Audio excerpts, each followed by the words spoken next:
How you doing? Justin here. Hopefully you've done a little bit of practice and you've got your D chord sounding really cool. So, because I don't know any songs at all that have just got one chord all the way through, I guess we need to learn another one. And this next one we're going to check out is the chord A. There's quite a few different ways of fingering this chord. And the one that I'm going to show you, the one that I think is the best now, isn't the one that I learnt. So sometimes you'll see me playing A chord another way. But the way that I'm going to show you works really, really, really good for swapping between your D chord and your E chord, which is one of the biggest problems that you have when you're a beginner, is changing between the chords. It's not actually playing the chords, but we haven't got to that yet. You've still got to discover that horrible bit of learning the guitar, the, oh my God, I can't move my fingers fast enough stage. But we'll get there very soon. So what I'm going to do is I'm going to show you my recommended way of playing an A chord. Then I'm going to show you a couple of alternatives that maybe you've learnt before or whatever. And if you really want to do one of those other ones, then do it. But I will hopefully give you enough good reasons to play the A chord with my suggested fingering. So let's go to a close-up and check out the A chord. So here we are for a little close look up at our A chord. Here we go. So the first thing we're going to do is go through the fingers and get the fingers in the right places. Now, first thing you'll notice is first finger is actually in the same place as it was for our D chord. But we're going to have to put it back a little bit. So it would be nice to have it right up close to the fret, but unfortunately we can't. So start with this one in the middle of the fret, and I'm going to explain why in a second. So that's our first finger, pretty easy. Second fret, third string. Then second finger is going to reach over the top. And see, this is why we had to leave the space there. So we got space here for the second finger to go in the fourth string, second fret. And then third finger is sneaking also into the second fret, but on the second string. So you can see they're all kind of getting a bit squashed up here. Now, you'll notice here that the second finger and the third finger are both really close to the second fret, which is great. And only the first finger has to be back a bit. And this is the fingering for an A chord that I really recommend. Now, the traditional approach, which is the one that I did, is like this, with fingers 1, 2 and 3 all in a row. Now you can see that we can't get our second finger much further forward anyway because third finger's in the way, and it means that first finger is miles back from the fret. And we'd have to press that really hard in order to get that note to come out clear. Very likely it's going to sound like this. You're not going to get that note sounding very clear.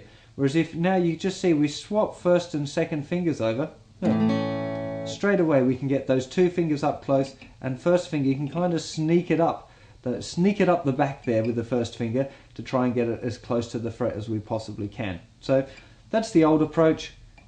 I think this is a much better approach. Some people even prefer to do it like this with fingers 2, 3 and 4, particularly if they've got really big fingers. Some people find that a little bit easier. Now, I'm not a big fan of this method. It's possible, because so long as you press down the dots, you're okay. But I really, really recommend that you do this fingers 1 on the third string, then reaching over with the second finger, and then the third finger. So now what we're going to do is remember that we check out each note one at a time. We do the strum, pick out and strum, and make any corrections that we need to make sure that every note sounds good. This is really important. Also, by looking at the neck diagram there, you can also notice that we shouldn't play now the thicker string because it's got a little X at the top. So we're not going to play the thicker string. So we're just going to start our strum from the 5th string, strum down. And now as we go to a close-up, we're going to check out the possible things that might make the note sound funny as we do one note at a time. So there's your open A string. If there's a mistake there, it means that your second finger's up too far, so bring it down. Should be an easy note to get. Next note is the note with our second finger on, which is on the 4th string. We want to make sure that's nice and clear. There's not really too many things that can make that note go wrong, so that one should be easy. Next note. Now, what you may find is, because your first finger's back quite far, that you get this kind of sound. Now, that's only because the finger is so far away from the fret. The only way that you're going to fix it is to try and bring it closer to the fret if you can, and also to press harder.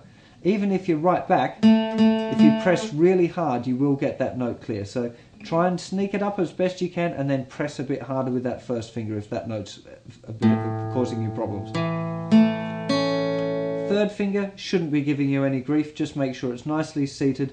Make sure it's not on the fret, because as soon as you get on the fret, gets a bit dead. Behind the fret, nice and clear. If it's on the fret, it kind of goes a bit dead. So make sure it sits behind the fret.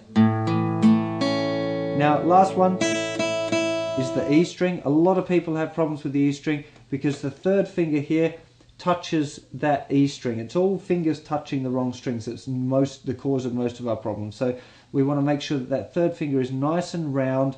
See, you can see that all of the fingers are kind of arched around. Don't let your fingers do this like they're too flat. That's always going to lead to problems. Nice and round.